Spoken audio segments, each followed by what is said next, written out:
Emmerdale viewers saw Joe Tate leave the village on Monday night after his sinister plan. Emmerdale fans bid farewell to Joe Tate on Monday's episode after he carried out his sinister plan.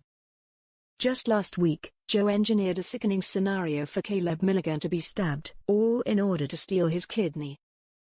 In the harrowing scenes, viewers were on the edge of their seats as Caleb nearly lost his life, with his condition so dire that he momentarily flatlined on the operating table. Amid the tense episodes, Joe's private doctor, Dr. Crowley, managed to save Caleb and perform the kidney transplant. Caleb was then dropped off at the hospital by Dr. Crowley, who fabricated a story about performing emergency surgery which resulted in the removal of Caleb's kidney due to the stabbing location. On Monday's episode, Joe, who had been battling chronic kidney disease and now equipped with Caleb's kidney, made plans to leave the village as he set his sights on Dubai. After arranging flights to Thailand for his accomplice, Sean, who has been released by the police pending further investigation, Joe told Dr. Crowley he was heading to Dubai where he had medical assistance awaiting him. Dr. Crowley gave Joe well wishes before unveiling his own departure, telling Joe, "I'm out of here."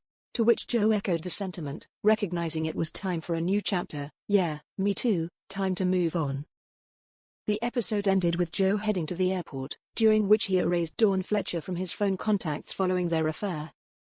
Soap watchers have been left wondering whether this is the last they've seen of Joe, especially as he appears to have got away with his sick plan scot-free.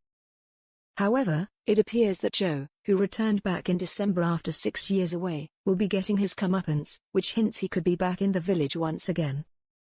An Emmerdale spokesperson told Metro, Emmerdale covers a wide-ranging scope of subjects in its storytelling. From births to deaths and everything in between, the nightly stories entertain, inform and raise awareness. We regularly work with organizations, help groups and charities for the portrayal of many of these subjects. But sometimes our characters go rogue acting out of desperation or whilst under pressure. Joe Tate's desperate actions are not being held up as an example, and as with any soap villain he will ultimately get his comeuppance.